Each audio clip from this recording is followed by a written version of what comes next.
Welcome back to the VGL 2v2 Season 2. We're still in Week 3 action here with two teams coming from two very different places in the season so far. So our first team here, Mordecai and Kid, Team Flawless. They are basically coming out of a win streak here that no one seems to be able to touch. They do show momentary glimpses of weakness, but for the most part, they're chugging along pretty strong here. However, on the other side, we have Be Nasty and Jet Flyer. New team, new pairing here. Be Nasty, of course, very experienced VGL member, known for his harassment, early pressure, and attacks. And Jet Flyer, not super new to Vanquish Gaming, but this is definitely his first official tournament type appearance. And he has been having some great games, but unfortunately just lacking a little bit of the cohesion, a little bit of the teamwork with Be Nasty. They unfortunately a little bit of a losing streak, kind of surprising too. I don't think anyone expected them to basically be winless at this point, but that's basically where we're at with them. And so we have a team that hasn't lost versus a team that hasn't won. Ultimate underdog Cinderella story, possibly. We'll have to see what happens. We do see Mort attempting to scout out here a little bit, but being walled off. A little team action here, walling off. I like this. This is maybe this is Be Nasty and Jet's way of kind of bringing in their teamwork here, coordinating to actually wall something off. I haven't seen something like this from them in a little bit. So definitely playing a little bit more strategic, a little more. Maybe a little bit of safe play there, playing conservative, keep it safe. Meanwhile, you see absolutely not a single supply depot from Kid. Other than that, they basically are like, whatever, we're not even worried about it. We're just going to blow right through this. Take a look at that income tab. We see it pretty static across the board. We see a little bit of a drop there for Be Nasty, very common for him. Usually is a little bit behind everyone else early game on his economy. Obviously not something he wants to continue, but he is who he is. He plays the way he plays. We do see an early expansion coming down for more. This Overlord keeping watch. We do see a little bit of Overlord encroachment on the west side of the base here. Jet unaware of that right now, and Orbital coming down as well. And we do see some barracks coming in. Let's go ahead and take a look at that production tab. We see a factory coming in as well.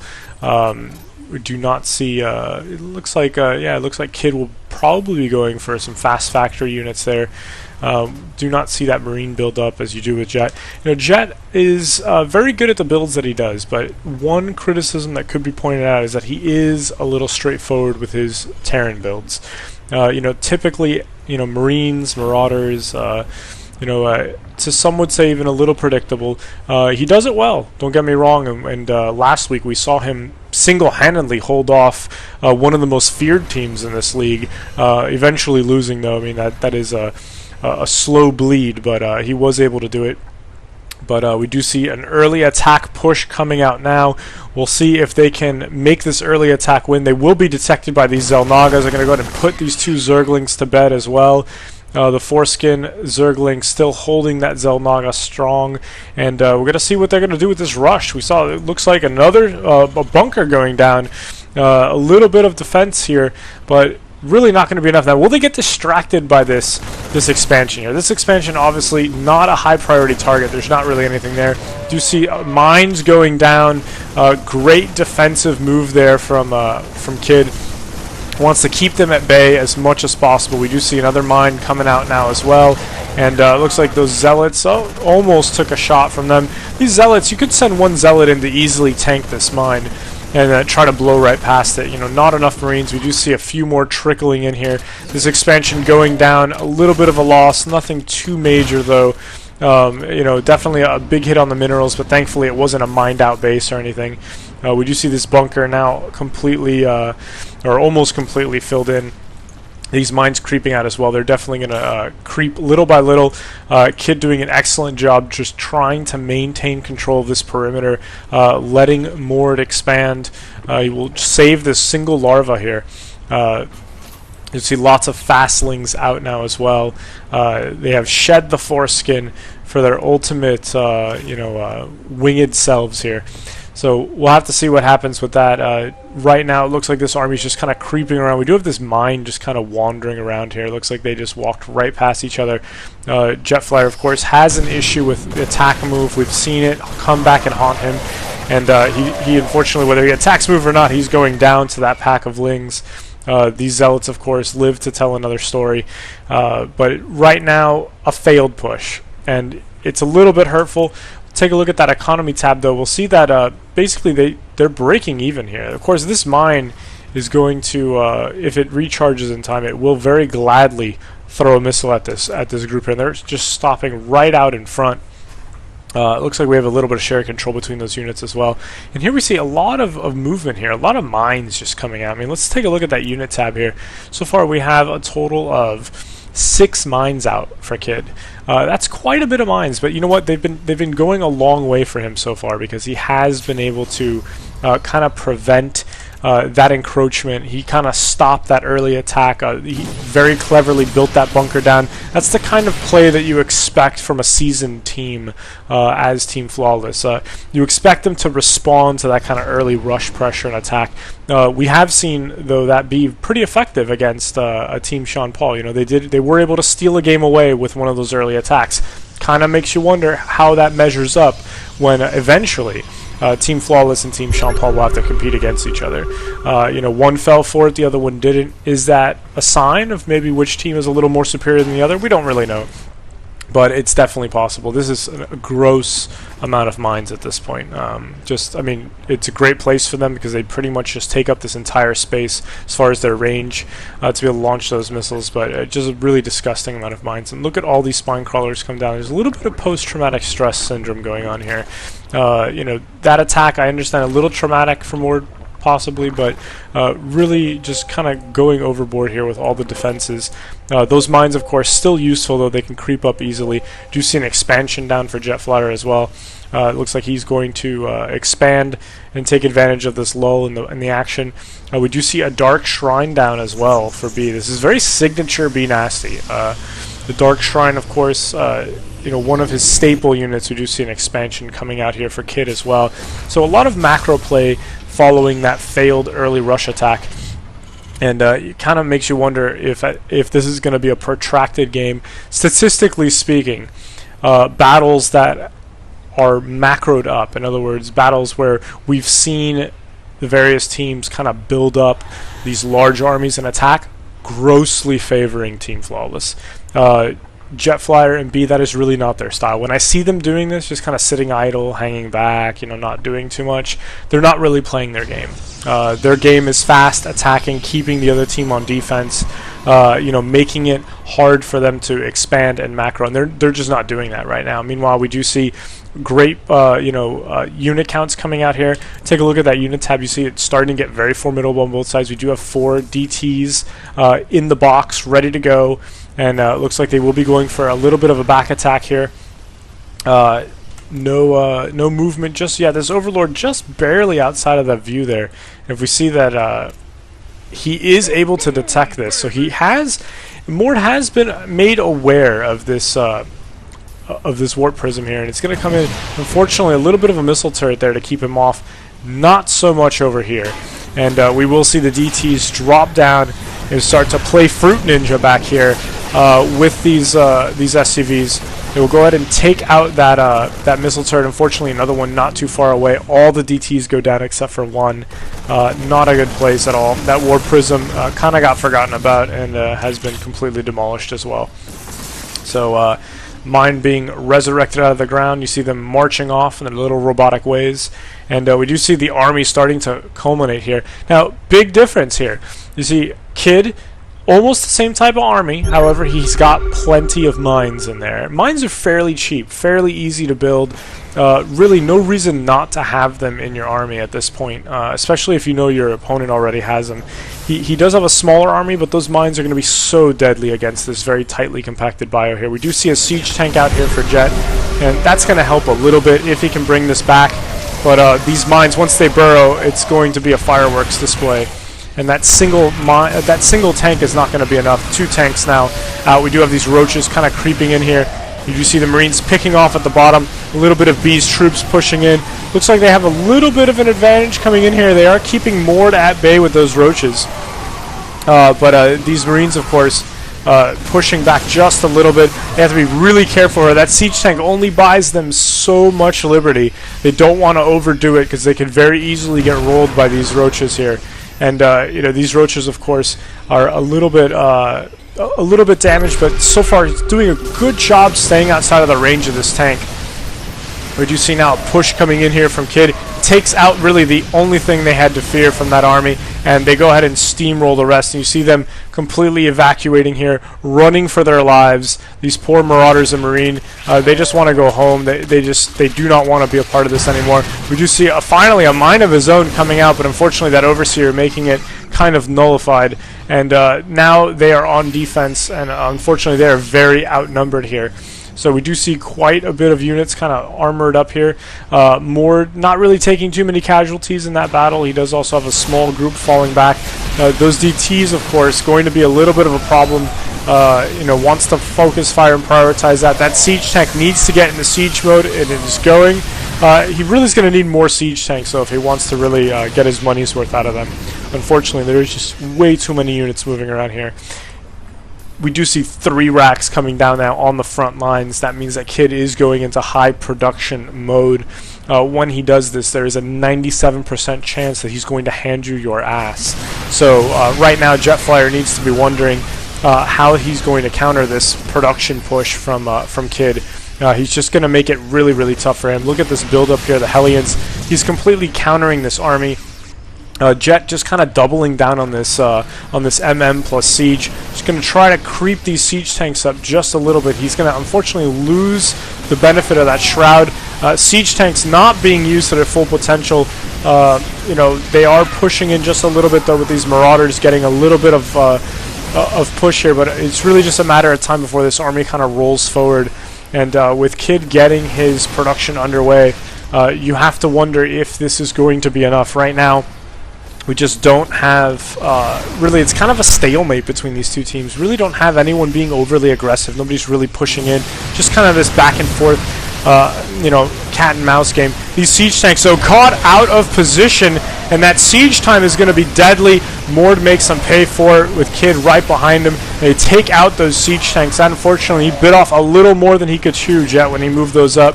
And, you know, thankfully, he does have a steady stream of units coming in and quite a bit of medevacs. Finally, Be Nasty joining the fight here. And Kid has to start to wonder at this point, like, hey, you know, I need a little bit of help here, Mord. I can't continue to hold this off kind of on my own.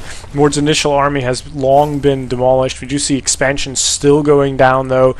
We do see the gold underway as well, Mord with a proxy hatch. And once again, engaging in battle, the back and forth here. And it looks like Jet is now starting to take the upper hand with his build. And this is where the limited builds start to come into play.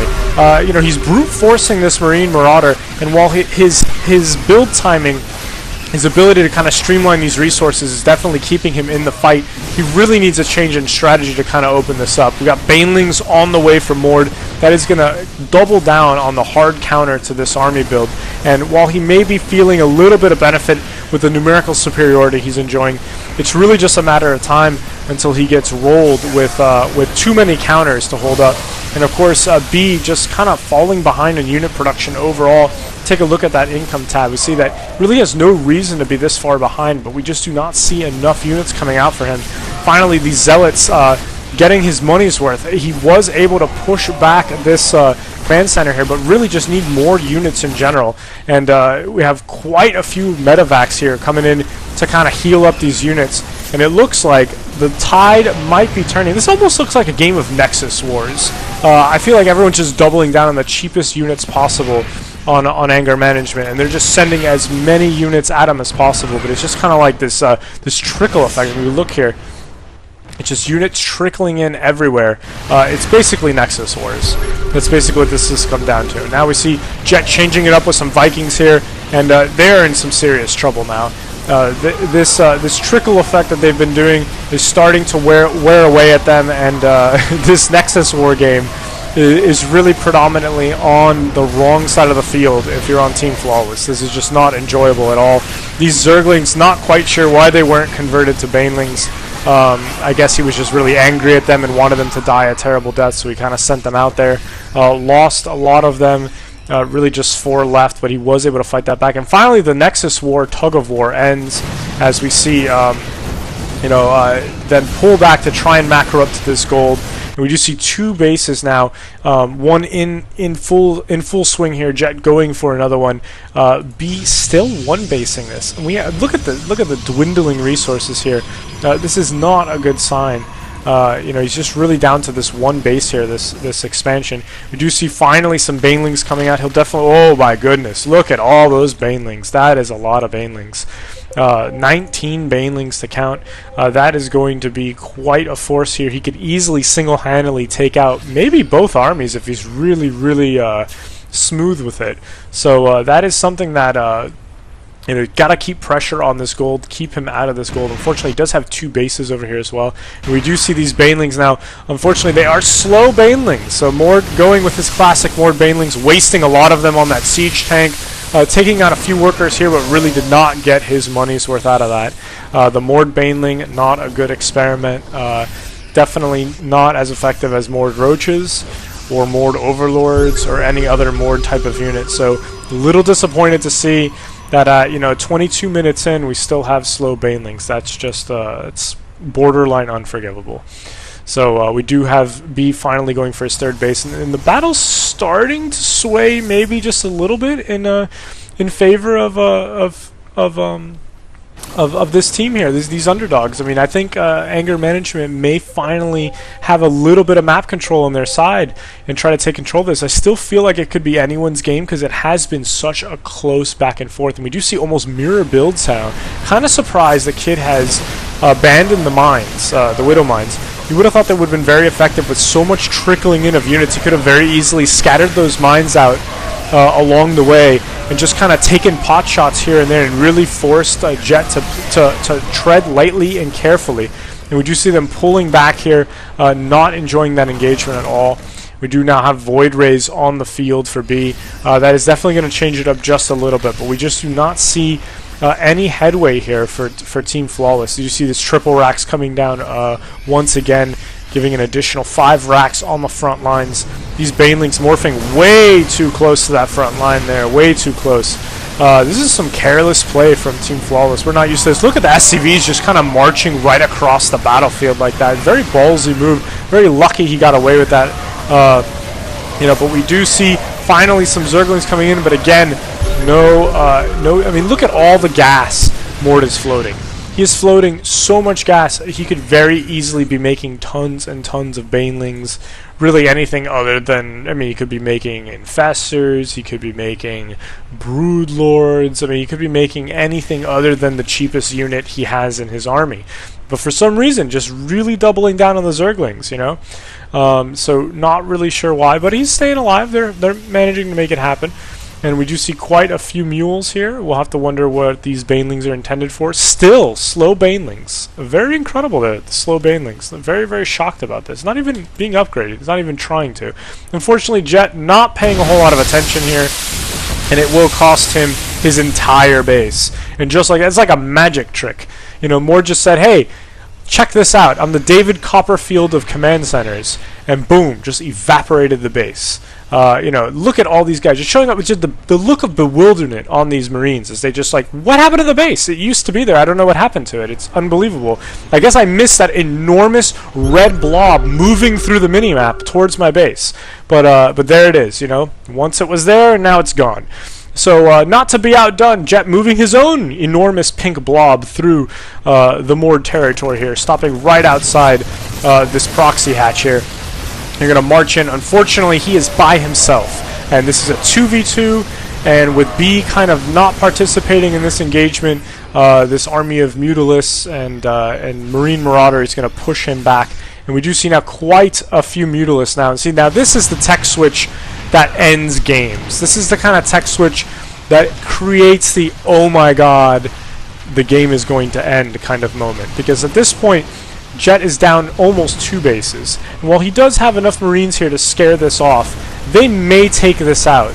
Oh, no, they will not take this out. But they may be able to pick this off through some very clever kiting back and forth, because these Marines cannot stay here the whole time, especially when you have Kid's army ready to roll at any point and put any pressure down. You do see B taking a liberal expansion out here to the side. This gold fully saturated, a few void rays hanging out as well.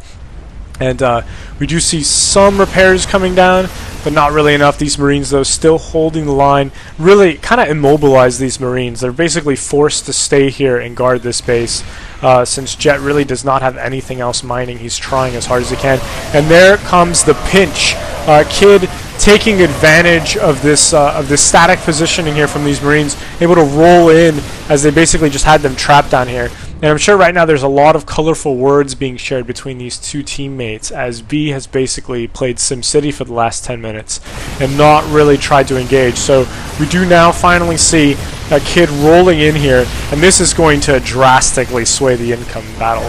I mean, if we see here that the income is dwindling, Mord surprisingly a little behind as well, but he does have another base underway finally. As they finally clean that up, though, we see Jet Flyer, even with 41 Harvesters, you see him starting to kind of drop down. Really just this gold is the only thing keeping him alive, and it is about to get mined out. So we do see some small armies moving in here, but carriers, the love of all Protoss players, carriers.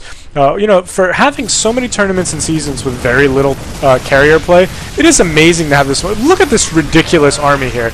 It is just an unbelievable show of force from a very heavy macro team, as Team Flawless just rolls in here, and still slow banelings. Really incredible, but you know, whatever. At this point, make slow banelings. And there's the GG and resignation from probably a very frustrated Jet Flyer. I feel like he did the bulk of the attacking, not really sure why B Nasty was not engaging in a lot of those fights, a lot of those battles. He just kind of left him, you know, in previous games we've seen Jet Flyer take the bulk of the attacking, but you know, it's always been because B has been crippled. In this game, B was not crippled. Matter of fact, B's bases were not attacked really at all, outside of, you know, maybe a little bit early on. So not really sure what was happening there, what the strategy was. Maybe he couldn't make up his mind on what tactic to use. The carriers took a really long time to come out. We're sitting here at 30 minutes in game. Could have very easily tech switched to that. And really a game that just ended through attrition. You know, they basically just were able to keep them off these expansions and just won through attrition. So a very impressive show of force on both sides to some extent, but in the end the experience of Team Flawless kind of won out, and AngerManagement goes home a little more angry than they came back. So we'll have Game 2 coming up. It'll be you know, a deciding factor for both of these teams, and we'll have to see what happens. Stay tuned. Game 2 coming up.